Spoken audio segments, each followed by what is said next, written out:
आपको संत बनने के लिए संत जैसा व्यवहार अपना करना पड़ेगा।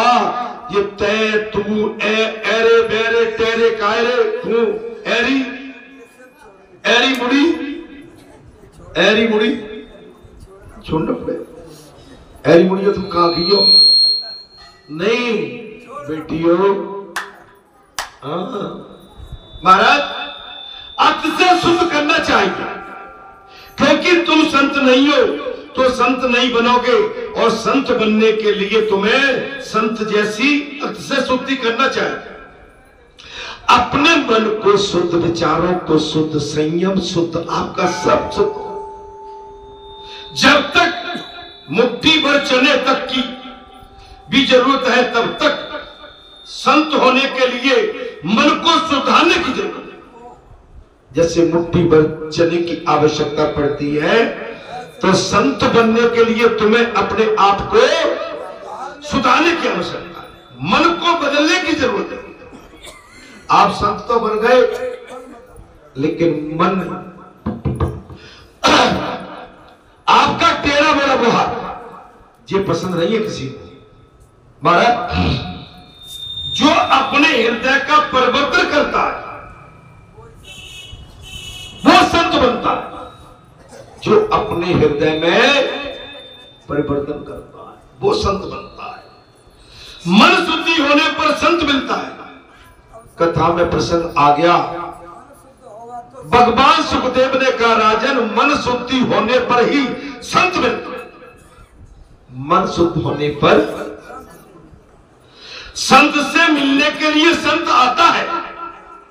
देखिए मेरी बात को पकड़िए। राजन, भगवान सुखदेव हर की पौड़ी पर ये अपने विचार राजा परीक्षित के सामने प्रकट कर रहे हैं। बोले संत से मिलने के लिए संत आता है, और विलासी को संत नहीं मिलते। आपको हनुमान जी क्यों आए आपके पास? आप ये योग्यता रखते थे इसलिए।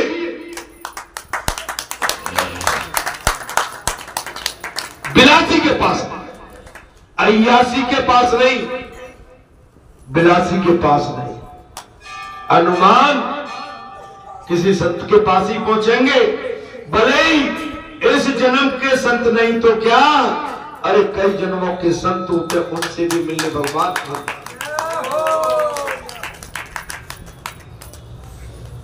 गुरुदेव ब्रह्म है। गुरु कौन है? बोले गुरु साक्षात ब्रह्म है। महाराज, जो गुरु थे ईर्षा करें, गुरु से रूप है, गुरु की बात को न माने, उदंडता करे, वो इससे हो ही नहीं सकता।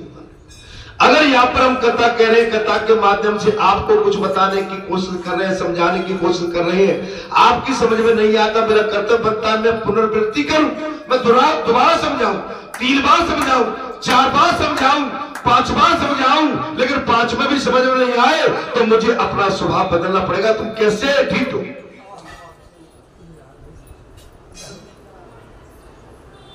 लेकिन शिष्य रूठ के चले जाए, कलयुगी शिष्य महाराज और कलयुगी गुरु, मैं दोनों ही बात कह रहा हूं। भगवान सुखदेव कहते हैं गुरुदेव नया जन्म देते हैं। गुरुदेव नया जीवन देते हैं। महाराज जी ने मुझे नया जीवन दिया। यही कार्तिक का महीना था।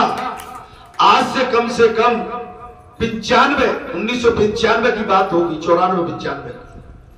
मेरे को भजन सुनने का शौक था। कैसेट लेने गया मैं एक दुकानदार पर, बिलासपुर जिला कोरबा, मेरी कोरबा में पोस्टिंग थी छत्तीसगढ़ में उस समय।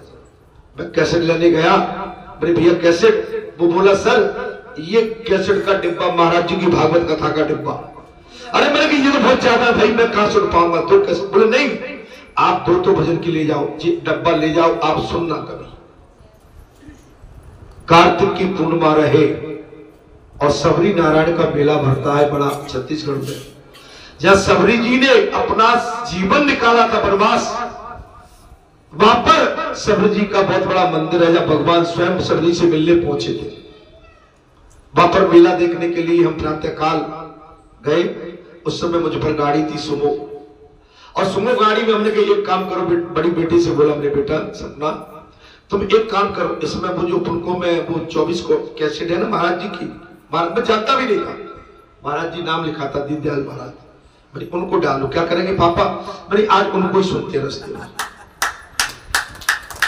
अच्छा रख ली महाराज, जो भागवत कथा की पहली कैसेट लगाई और महाराज जी की वाणी और उनका उद्बोधन और उनका जो कथा का कहने का ढंग कला हमने सुनी, हमारे कान खड़े हो गए।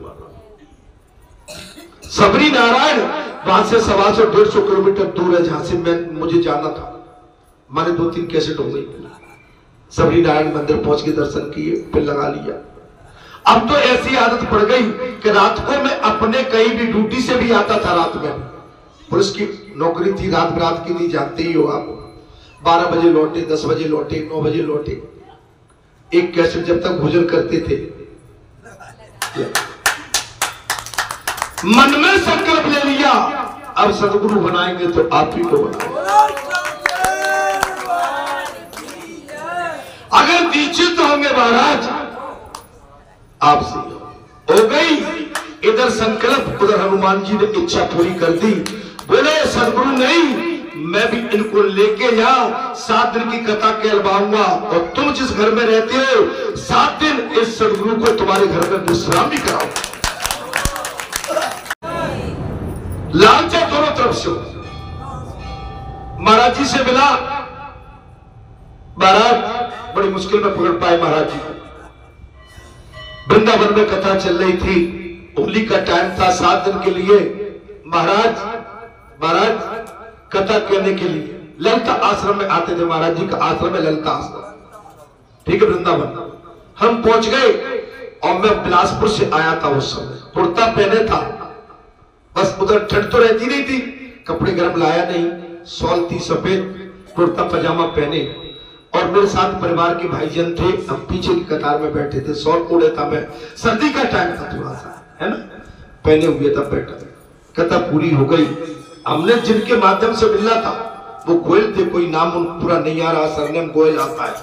महाराज जी से मिलवाई, कथा विश्राम लगी, मैं मिलने पहुंचा महाराज जी से। बोले कौन है? बोले ये ग्वालियर से आए, आपसे मिलना चाहते हैं महाराज। क्या बात है? कहो कहो महाराज, कहो। हम सुने नहीं, हमने जाके सबसे पहले कहेंगे कौन? हम तो साष्टांग होके महाराज जी के पैर पकड़ के, अरे वो कौन हो तुम भाई, उठो, ऐसे पैर नहीं पकड़ते। हमने महाराज जी पहले ये कहो कि कथा आप ही कहोगे कि नहीं? कहा? ग्वालियर में। अरे भाई ग्वालियर में गर्मी बहुत पड़ती है। कहा? बालाजी धाम ग्राम परेठा में, गांव में। कूलर पंखी है क्या? एसी है क्या?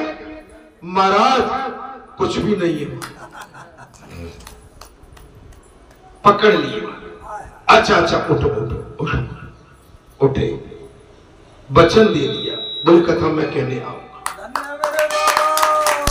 अब कथा कहने आए, उसी समय यज्ञ चल रहा था, उसी समय मैं दीक्षित हो गया था। और क्या कहा महाराज जी ने?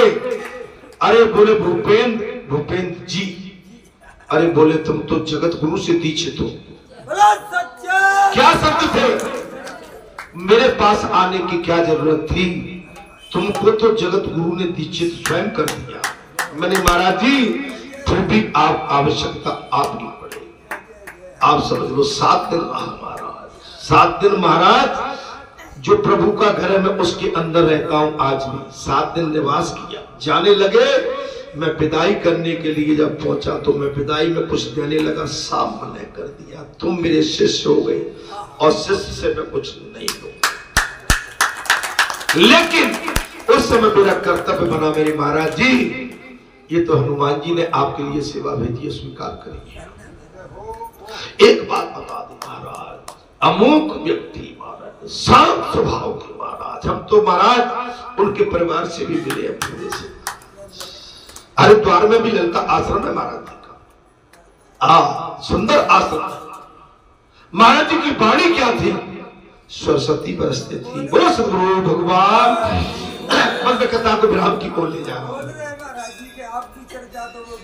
और सब बोल रहे थे, बोले आपके ग्वालियर की चर्चा तो हमेशा महाराज अपनी कथा में किया करते।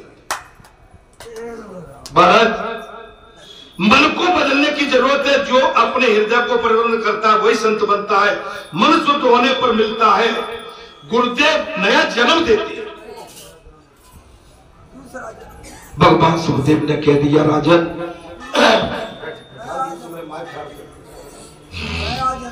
नया जन्म देते। मुझे पहले आवाज नहीं, आवाज बढ़ाओ, लाइट चली। नया जन्म देने का अर्थ है कि वे मेरे मन को स्वभाव को सुधारते। गुरु हमारे मन और स्वभाव को दोनों को ही सुधारते हैं। सदगुरु विष्णु है। कौन कहा? भगवान सुखदेव ने राजा परीक्षित। बोले सदगुरु विष्णु है क्योंकि गुरुदेव शिष्य की रक्षा करते हैं। हर दम रक्षा करते और गुरुदेव शिष्य को मोक्ष भी देते। गुरुदेव अपने शिष्य को मोक्ष भी देते, इसलिए वे शिव जी के ही स्वरूप हैं। इसलिए वो भगवान शिव जी के स्वरूप। गुरु किसे गुरु किए बिना न रहो। आपने यदि अभी तक कोई गुरु नहीं बनाया है तो आपका जीवन असफल है। गुरु बनाना पड़ेगा। तुम लायक होगे तब भगवान की कृपा से सदगुरु मिलेंगे।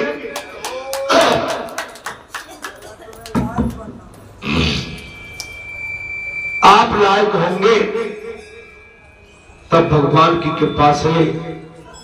कर मेरे भाई, तुम मेरे माइक को मत बिगाड़ा करो जो गीत वालों के चक्कर में भाई बहुत गलत करते हो। अभी सुबह से कितना सुंदर माइक चल रहा था। बिल्कुल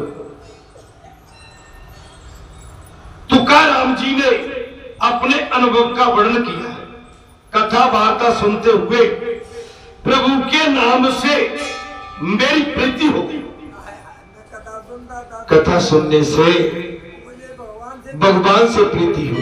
कथा सुनते रहो, भजन सुनते रहो, कीर्तन सुनते रहो, पुरुषों से दिव्य पुरुषों से मिलते रहो, महापुरुषों से मिलते रहो, संत पुरुषों से मिलते रहो तो आपका हमारा जीवन धर्मप्राय हो जाए।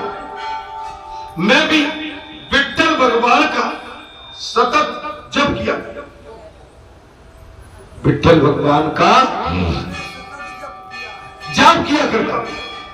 अरे प्रभु को मुझ पर दया आ गई एक दिन की बात। तुम मुस्कुरा जाते हो, मेरी स्थिति नहीं जान सकते। संभालो उसको, सेट करो उसको। तुम मेरे ये गाने के चक्कर में मेरे माइक मत बिगाड़ा करो। कई बार बुला बोल सदगुरु भगवान।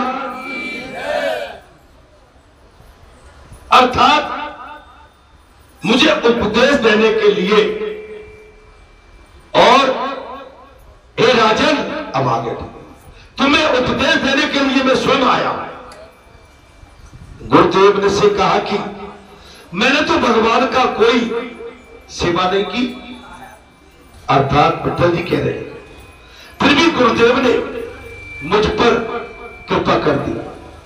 गुरु क्षमा करते हैं, क्या करते हैं? और दया करते हैं। और अर्थात महाराज क्या तुकाराम के गुरु को अर्थात तुकाराम की वाणी गूढ़ार्थ से भरी हुई थी। तुकाराम जी की वाणी गूढ़ अर्थों से भरी हुई थी। तुम का अर्थ है तेरा और मेरा। तुम का अर्थ क्या है? तेरा और मेरा। अर्थात अहम तू मुझ में भी है, अहंकार मुझ में भी है।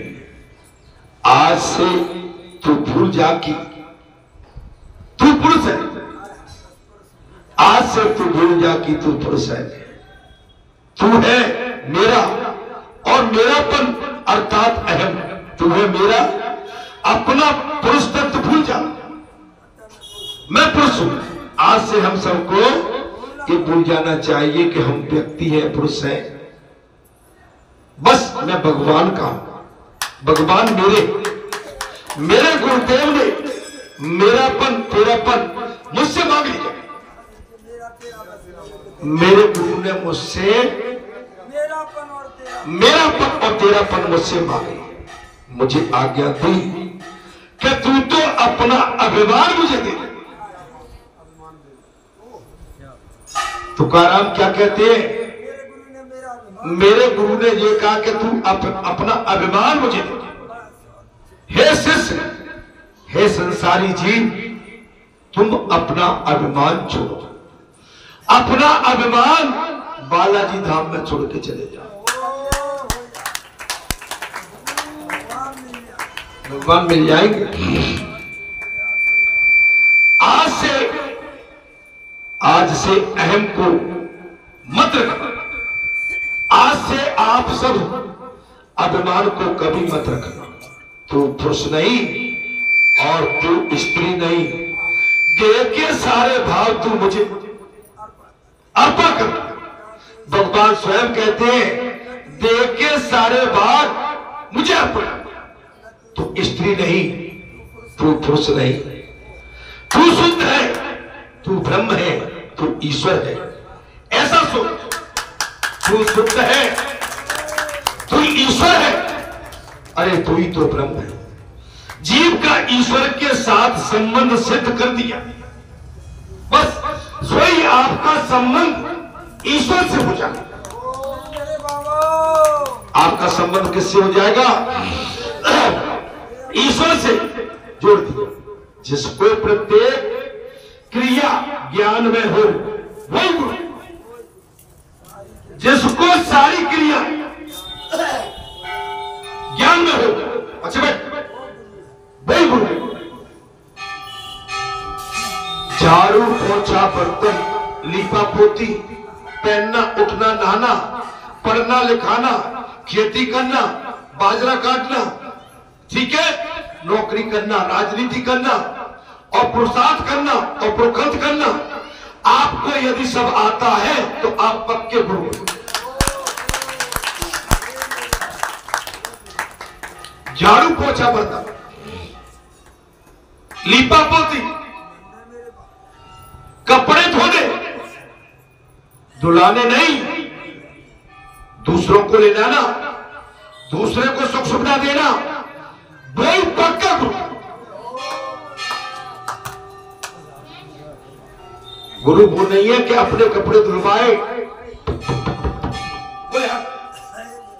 हरियो अपनी लंगोटी सुखवाए, वो गुरु कभी नहीं हो सकता। मैं उसको कभी गुरु मानता ही नहीं। महाराज संतों का सब कुछ, महाराज जीव का ईश्वर के साथ संबंध सिद्ध कर दिया जाए, जोड़ दिया जाए, और जिसकी प्रत्येक क्रिया ज्ञान में हो वो उत्तम गुरु है। वो सारी क्रिया जानता हो। जैसे मैंने कहा ना, झाड़ू पोछा बर्तन रसोई सब, घर परिवार, गांव गली, खेती बाड़ी, नीदा गोड़ी, सेवा, मजदूरी सब जानता। कुल्हाड़ी फाड़ा सब जानता। गौ चराना, गौ धोना, बछेड़े चराना, जल में तैरना, ये सब जानता हो, कोई पक्का गुरु। जो संसार में तैरना नहीं जानता वो गुरु कैसे हो सकता? जो संसार में तैरना नहीं जानता तो हमको पार कैसे करा पाएगा? महाराज ज्ञानी भक्तों को, ज्ञानी भक्तों की प्रत्येक क्रिया ज्ञान और दोष रूप होती है। महाराज दोष नहीं बोलते। क्या है? ज्ञानी भक्तों की प्रत्येक क्रिया ज्ञान और बोध रूप होती है। संतों का सब कुछ लौकिक होता है। संतों का सब कुछ लौकिक है।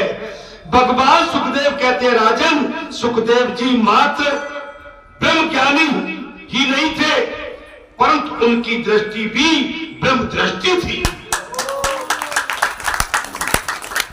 ब्रह्म ज्ञानी ही नहीं, उनकी दृष्टि भी ब्रह्म दृष्टि थी। जहां दृष्टि डाल देते थे वही सोना निकल पड़ता। सुखदेव जी अरेक को क्षम भाव से, ब्रह्म भाव से देखते थे। जैसी दृष्टि थी वैसी दृष्टि, और जिसकी दृष्टि ब्रह्म में हो उसे जगत का वास नहीं होता है। अर्थात भगवान सुखदेव ने साफ कह दिया, सुखदेव जी गुरु ही नहीं सदगुरु भी थे। भगवान सुखदेव गुरु नहीं सदगुरु थे। सुखदेव जी जैसे ब्रह्म दृष्टि वाले सुलभ नहीं होते आसानी से। अरे भाई, वैसे तो ब्रह्म ज्ञानी ब्रह्म ज्ञान की बातें करने वाले सुलभ हो जाएंगे, लेकिन भगवान सुखदेव जैसे कहां पाए। इसी कथा के साथ मैं आज अपनी वाणी को जहां विराम देता हूं। अगले मंगलवार को ये आपका दास परीक्षित की स्पर्श दीक्षा होगी। परीक्षित जी की क्या होगी? गुरु दीक्षा। जैसे मैंने कहा था ना कि यज्ञ होने से पहले मैंने महाराज जी से दीक्षित होगा, मैंने बताया कि भागवत कथा सुनाने से पहले दीक्षित। बात मिल रही है कि नहीं? परीक्षित जी अगले मंगलवार को भगवान सुखदेव राजा परीक्षित को दीक्षा देंगे। राजा परीक्षित के सदगुरु भगवान सुखदेव होंगे, और भगवान सुखदेव जैसा वक्ता और राजा परीक्षित जैसा श्रोता इस संसार में न हुआ है न होने को है। इसी वाणी के साथ मैं अपनी कथा को जहां विराम देता हूं।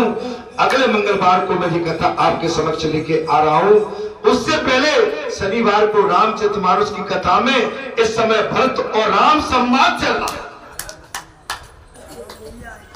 देखिए, शनिवार को रामचरितमानस और मंगलवार को भागवत कथा। महाराज, चाहे कृष्ण कहो या राम, जग में सुंदर है दोनों की कथाएं चल रही हैं। बड़े पड़े हैं इनके महाराज संसार में विशेष काम पर काम अलग नहीं। मैंने कथा कही, आपको अच्छी लगी होगी। राम कथा मन भरत बखानी, सुनी महेश परम सुखमानी। ऋषि पूछी हरि भगत सुहाई, कई सम्मुख अधिकारी पाई। हे सज्जन पुरुषो, हे महापुरुषो, हे देव पुरुषो, हे माताओं बहन बेटियों, हे सती सावित्री, सीता अनसुईया जैसी मेरी बहन बेटियों। मैंने कथा आपको भगवान शंकर का स्वरूप और आपको जगत जननी का स्वरूप जान के ये कथा कही थी। निश्चित मेरी दूसरी भाषा में ये कथा आपके मन को भाई होगी। जय श्री राम, जय हनुमान।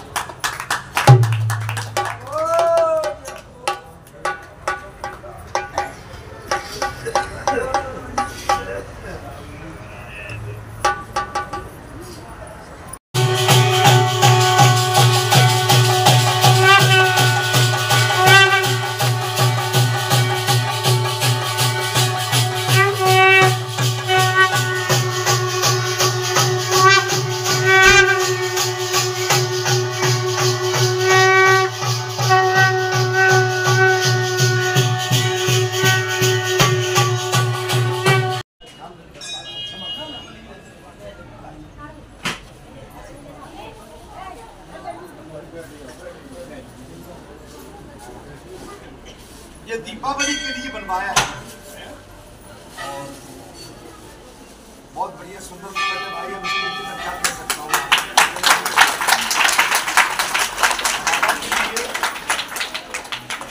चांदी का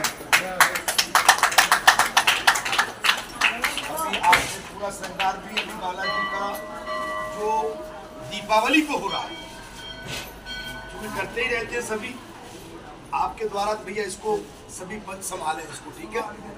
इसको पंच संभालें। माता की तरफ आ जाए।